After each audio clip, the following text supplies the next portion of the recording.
Hi everyone, இந்த வீடியோவில் நம்ம ஹீட்டிங் எஃபெக்ட் ஆஃப் கரண்ட் பற்றி பார்க்கலாம். இப்போ ஒரு ஃபேன் இருக்குது, ஸ்விட்ச் ஆன் பண்ண உடனே ஃபேன் வந்து ரொட்டேட் ஆகி சுற்ற ஆரம்பிக்கும் இல்லையா? ஸோ ரொம்ப நேரமாக ஃபேன் யூசேஜ் பண்ணதுக்கப்புறமா அந்த ஃபேனோடைய மோட்டார் கேஸ்டிங்கை வந்து டச் பண்ணி பார்த்தீங்க அப்படின்னா வார்மாக இருக்கும். ஏன் என்ன காரணம் அப்படின்னா this is due to the heating effect of current. இதே மாதிரி தான் பல்புமே ரொம்ப நேரமாக நம்ம எரிய விட்டதுக்கப்புறமா அந்த பல்பை டச் பண்ணி பார்த்தீங்க அப்படின்னா சூடாக இருக்கும். இதுவுமே வந்து ஹீட்டிங் எஃபெக்ட் ஆஃப் கரண்ட்னால தான். ஜென்ரலாக ஒரு சோர்ஸ் ஆஃப் எலக்ட்ரிக்கல் எனர்ஜி எடுத்துக்கிட்டிங்கன்னா, சோர்ஸ் ஆஃப் எலக்ட்ரிக்கல் எனர்ஜி அப்படிங்கிறது இங்கே எதை சொல்கிறாங்க அப்படின்னா பேட்டரியை தான் சொல்கிறாங்க. இந்த பேட்ரி என்ன பண்ணும், ஸ்விட்ச் ஆன் பண்ண உடனே பேட்டரினால் பொட்டென்ஷியல் டிஃப்ரென்ஸை வந்து டெவலப் பண்ணும். இந்த பொட்டென்ஷியல் டிஃப்ரென்ஸை நம்ம V நோட் பண்ணுறோம். இந்த பொட்டென்ஷியல் டிஃப்ரென்ஸை வந்து டெவலப் பண்ணுது across the resistor which is connected to the source. இந்த ரெசிஸ்டர் வந்து சோர்ஸுக்கு கனெக்ட் ஆகி இருக்கும். பொட்டென்ஷியல் டிஃப்ரென்ஸ் டெவலப் ஆகும்போது என்ன ஆகும்னா that potential difference it will constitute a current. இந்த கரண்ட்டை நான் I டினோட் பண்ணுறேன் த்ரூ த ரெசிஸ்டர். இப்போது பேட்ரி மூலயமா பொட்டென்ஷியல் டிஃப்ரென்ஸ் டெவலப் ஆகி அந்த பொட்டென்ஷியல் டிஃப்ரென்ஸ் வந்து கரண்ட்டை வந்து கான்ஸ்டியூட் பண்ணுது, ஜெனரேட் பண்ணுது.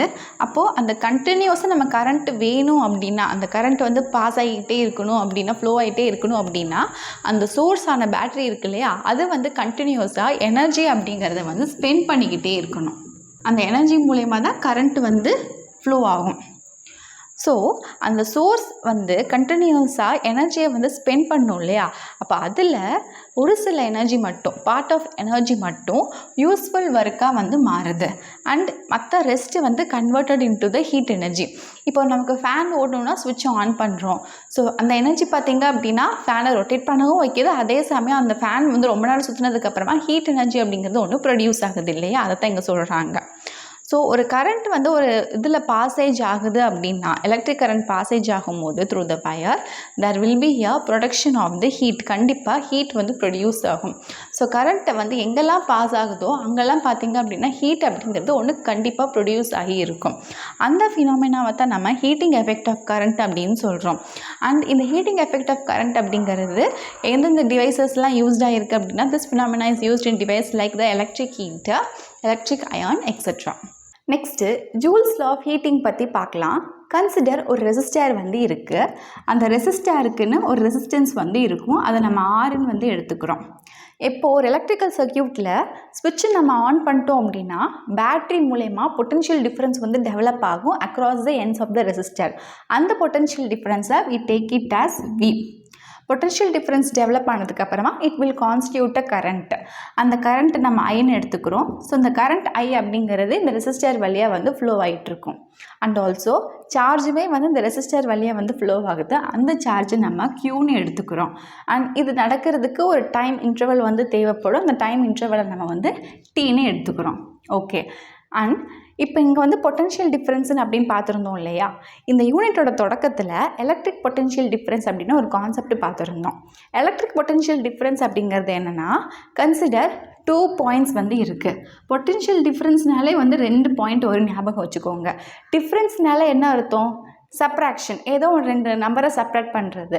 அப்போ எலக்ட்ரிக் பொட்டென்ஷியல் டிஃப்ரென்ஸில் 2 பாயிண்ட்ஸ் வரும். அந்த ஒரு பாயிண்ட்டை ஏன்னு எடுத்துக்கிறோம், இன்னொரு பாயிண்ட்டை வந்து பின்னு எடுத்துக்கிறோம். இந்த ஏ அப்படிங்கிற இந்த பாயிண்டில் யூனிட் பாசிட்டிவ் சார்ஜ் வந்து இருக்குது. அதை நம்ம இந்த பாயிண்ட் பிக்கு மூவ் பண்ணி கொண்டு போகணும். அப்போ அதுக்கு எவ்வளோ அமௌண்ட் ஆஃப் ஒர்க் டன் வந்து அந்த இடத்துல நடந்திருக்கோ அதைத்தான் நம்ம பொட்டென்ஷியல் டிஃப்ரென்ஸ் அப்படின்னு சொல்கிறோம்.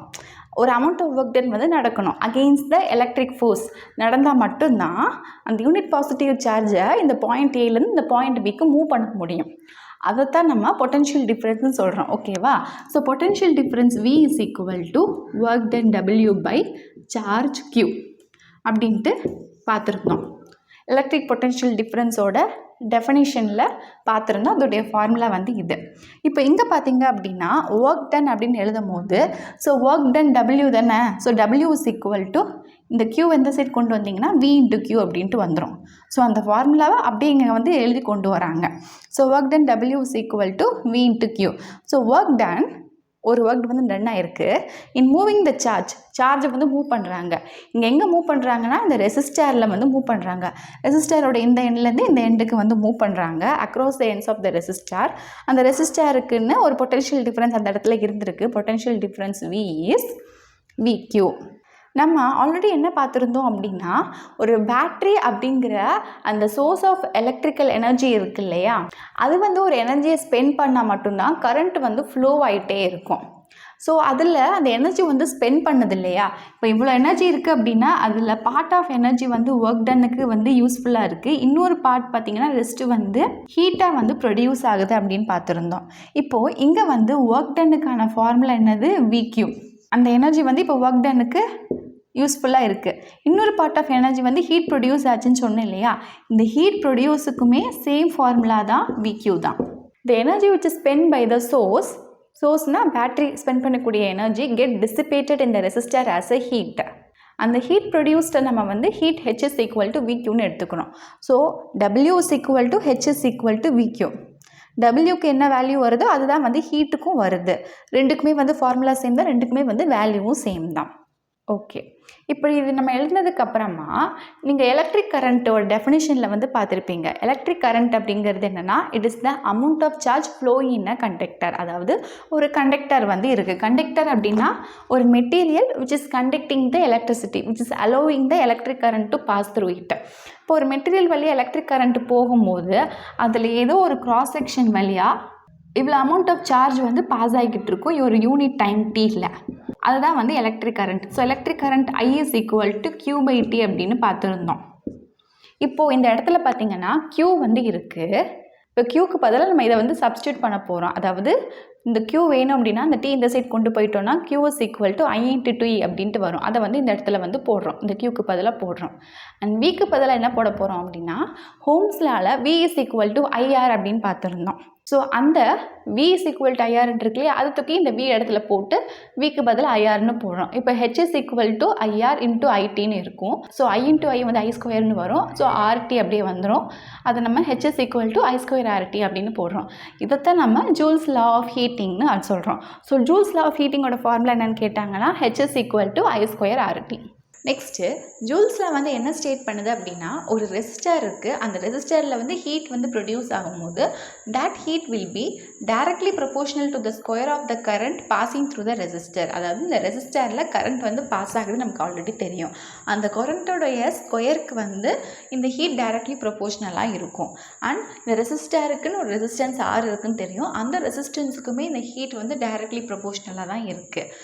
அண்ட் இந்த கரண்ட் அப்படிங்கிறது இந்த ரெசிஸ்டர் வழியாக பாஸ் ஆகும்போது அதுக்குன்னு ஒரு டைம் இன்டர்வல் எடுத்துக்கும் இல்லையா, அந்த டைமுக்குமே வந்து இந்த ஹீட் அப்படிங்கிறது டைரக்ட்லி ப்ரொபோர்ஷனலாக தான் இருக்குது. நம்ம H is equal to I square RT அப்படின்னு போட்டதுனால நம்ம இது மூணுத்துக்குமே டைரக்ட்லி ப்ரொபோர்ஷனலாக இருக்குது. சப்போஸ் நம்ம H வந்து போட்டுட்டு நம்ம இந்த மாதிரி சம்திங் ஏதாச்சும் ஒன்று போட்டோம், இது கிடையாது பட் வேறு எதாவது சொல்கிறேன், இந்த மாதிரி ஏதாச்சும் போட்டோம் அப்படின்னா 1/n வந்துட்டாலே அதுக்கு இன்வெர்ஸ்லி ப்ரொபோர்ஷனலாக அர்த்தம். சப்போஸ் இந்த மாதிரி ஸ்ட்ரெயிட்டாகவே இப்படி போட்டோம் அப்படின்னா இதுக்கு அர்த்தம் வந்து டைரக்ட்லி ப்ரொபோர்ஷனல்னு அர்த்தம். டைரக்ட்லி ப்ரொபோர்ஷனல் அப்படின்னா இந்த சைடு இந்த ஹீட் வந்து இன்க்ரீஸ் ஆகும்போது இந்த சைடு இருக்கக்கூடிய இந்த கரண்ட்டுமே இன்க்ரீஸ் ஆகும். இது டிக்ரீஸ் ஆச்சு அப்படின்னா இதுவுமே டிக்ரீஸ் ஆகும். அதாவது இது ரெண்டுமே சேம் டைமில் தான் இன்க்ரீஸ் ஆகுது, சேம் டைமில் டிக்ரீஸ் ஆகுது. ஒன்று இன்க்ரீஸ் ஆனால் ஒன்று இன்க்ரீஸ் ஆகும், இன்னொன்று டிக்ரீஸ் ஆகும், இது டிக்ரீஸ் ஆகும். இன்வெர்ஸ்லி ப்ரொபோர்ஷனலுக்கான அர்த்தம் என்ன அப்படின்னா, ஒன்று டிக்ரீஸ் ஆகும்போது ஒன்று வந்து இன்க்ரீஸ் ஆகும், ஒன்று இன்க்ரீஸ் ஆச்சு அப்படின்னா இன்னொன்று வந்து டிக்ரீஸ் ஆகும். அதுதான் வந்து இன்வெர்ஸ்லி ப்ரொபோர்ஷனலுக்கும் டைரக்ட்லி ப்ரொபோர்ஷனலுக்காக இருக்கக்கூடிய டிஃப்ரென்ஸ். நெக்ஸ்ட்டு ஹீட்டிங் எஃபெக்டோடைய அப்ளிகேஷன்ஸை பற்றி பார்க்கலாம். அதில் ஃபர்ஸ்ட் அப்ளிகேஷனில் வரக்கூடியது எலக்ட்ரிக் ஹீட்டிங் டிவைஸ். நம்ம வீடுகளில் யூஸ் பண்ணக்கூடிய மெனி ஹோம் அப்ளையன்ஸில் பார்த்திங்கன்னா ஹீட்டிங் எஃபெக்ட் ஆஃப் எலக்ட்ரிக் கரண்ட்டை வந்து யூஸ் பண்ணியிருக்காங்க. என்னென்ன மாதிரியான ஹோம் அப்ளையன்ஸில் யூஸ் பண்ணியிருக்காங்கன்னா electric iron, electric toaster, electric oven, electric heater, geyser etcetera இந்த மாதிரி எலக்ட்ரிக்கல் சம்மந்தமானதுலலாம் வந்து இதை வந்து யூஸ் பண்ணியிருக்காங்க. ஸோ இந்த ஹோம் அப்ளையன்ஸ்லலாம் வந்து ஹீட்டிங் எலமெண்ட்டாக நிக்ரோமை வந்து யூஸ் பண்ணியிருக்காங்க. நிக்ரோம் அப்படிங்கிறது என்னென்னா, it is an alloy of nickel and chromium. ஏன் ஸ்பெசிஃபிக்காக நிக்ரோம் அப்படிங்கிற இந்த ஹீட்டிங் எலமெண்ட்டை வந்து யூஸ் பண்ணியிருக்காங்க அப்படின்னா, இந்த நிக்ரோமுக்கு தான் ஹை ரெசிஸ்டிவிட்டி வந்து இருக்குது. ரெசிஸ்ட் பண்ணுறதுனா என்னது, தடுத்து நிப்பாட்டுது. ஃப்ளோ ஆஃப் கரண்ட்டை வந்து தடுத்து நிப்பாட்டுறது தன்மை வந்து இதுக்கு இருக்குது. ஹை ரெசிஸ்டிவிட்டி இருக்குது அண்ட் ஹை மெல்ட்டிங் பாயிண்ட் வந்து இருக்குது.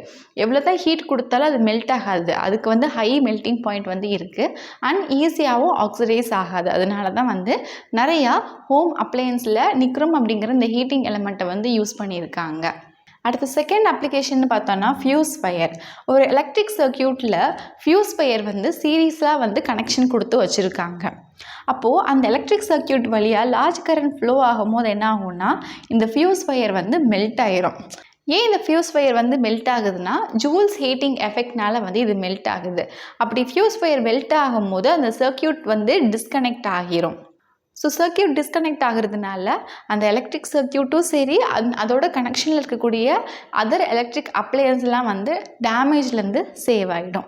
இந்த ஃபியூஸ் ஃபயர் அப்படிங்கிறது it is made up of a material whose melting point is relatively low. அதாவது அதுக்கு லோ மெல்ட்டிங் பாயிண்ட் வந்து இருக்கிற மாதிரி. அப்போ தான் அந்த லார்ஜ் கரண்ட் வந்து பாஸ் ஆகும் போது அது மெல்ட் ஆகி அந்த சர்க்யூட் வந்து டிஸ்கனெக்ட் ஆக முடியும். நெக்ஸ்ட்டு தேர்ட் அப்ளிகேஷன் வந்து ஃபிலமெண்ட்ஸ் இன் பல்ப். இப்போ ஒரு எலக்ட்ரிக் பல்ப் பார்த்திங்க அப்படின்னா அந்த எலக்ட்ரிக் பல்பில் வந்து அதுக்குள்ளே ஸ்மால் வயர் யூஸ் பண்ணியிருப்பாங்க. அதை தான் நம்ம ஃபிலமெண்ட் அப்படின்னு சொல்கிறோம். இந்த ஃபிலமெண்ட் அப்படிங்கிறது ஒரு மெட்டீரியல். அந்த மெட்டீரியலுக்கு ஹை மெல்ட்டிங் பாயிண்ட் வந்து இருக்கும். அதாவது எவ்வளோ அதிகமாக ஹீட்டாக கொடுத்தாலுமே வந்து அவ்வளோ சீக்கிரம் அது வந்து மெல்ட் ஆகாது. அதுக்கு ரொம்ப அதிகமாகவே மெல்ட்டிங் பாயிண்ட் வந்து இருக்கக்கூடிய மெட்டீரியலாக தான் வச்சுருப்பாங்க. காமன்லி யூஸ் பண்ணக்கூடிய மெட்டீரியல் அப்படிங்கிறது டங்ஸ்டன் தான் வந்து யூஸ் பண்ணுறாங்க. இப்போது ஒரு எலக்ட்ரிக்கல் சர்க்யூட் இருக்குது. அப்போ அந்த வயர் வழியாக கரண்ட் வந்து பாஸ் ஆகும்போது பார்த்திங்கன்னா அந்த கரண்ட் வந்து இந்த ஃபிலமெண்ட்டுக்குள்ளே போகும்போது ஹீட் வந்து ப்ரொடியூஸ் ஆகும். ஸோ ஹீட் ப்ரொடியூஸ் ஆனதுக்கப்புறமா அந்த ஃபிலமெண்ட் வந்து க்ளோ ஆகி அது லைட்டை வந்து கொடுக்குது. இப்போ ஒரு சால்வ்டு ப்ராப்ளம் வந்து பார்க்கலாம். ஒரு எலக்ட்ரிக் ஹீட்டர் வந்து இருக்குது. அந்த எலக்ட்ரிக் ஹீட்டருடைய ரெசிஸ்டன்ஸ் வந்து 5 ohmனு கொடுத்துருக்காங்க. And that is connected to one electric source. இப்போது அந்த ஹீட்டருக்கு கரண்ட் வந்து ஃப்ளோ ஆகுது. That is 6 ampere current. we have to find the amount of heat வந்து என்ன ஹெச் வந்து கண்டுபிடிக்கணும். That is produced in 5 minutes. So இங்கே என்ன கொடுத்துருக்காங்கன்னா ரெசிஸ்டன்ஸ் ஆர் வந்து கொடுத்துருக்காங்க, கரண்ட் ஐ வந்து கொடுத்துருக்காங்க, அண்ட் டைம் டி வந்து கொடுத்துருக்காங்க. we have to find the h amount of current. அப்போ இது வந்து ஜூல்ஸ் லா ஆஃப் ஹீட்டிங் இருக்குல்லே அதோடைய ஃபார்முலா என்ன? h is equal to I square RT. So current ஐக்கு வந்து 6 அப்படின்னு சப்ஸ்டியூட் பண்ணிடலாம். I square இருக்கிறதுனால 6 square இன்ட்டு ஆருக்கு வந்து 5 சப்ஸ்டியூட் பண்ணிடலாம் இன்ட்டு டைம் டீக்கு வந்து இங்கே 5 minutesனு கொடுத்துருக்காங்க. நம்ம மினிட்ஸை வந்து இப்போ செகண்ட்ஸாக மாற்ற போகிறோம். So which is equal to 5 into 60. மினிட்ஸை செகண்ட்ஸாக மாற்றணும் அப்படின்னா இன்ட்டு 60 செகண்ட்ஸால் மல்டிப்ளை பண்ணணும். ஓகேவா? ஸோ 5 into 60 செகண்ட்ஸ் வந்து 300 செகண்ட்ஸ்ன்னு வரும். அந்த 300 இந்த டி அப்படிங்கிற இந்த இடத்துல சப்ஸ்டியூட் பண்ணுறோம். ஸோ 6 square 36 into 5 into 300 வந்து என்ன கிடைக்கும்னா h is equal to 54,000 joule. ஹீட்டோட எஸ்ஐ யூனிட் வந்து joule.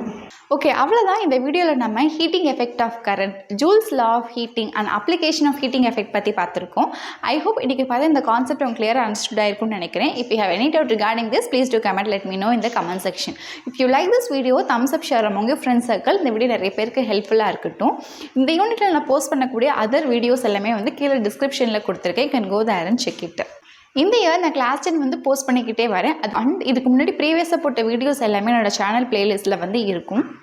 If you want, you can also see that. Next video la idukaduthu varakodiya topic vandu paakalam. See you soon again in next video. Thank you for watching.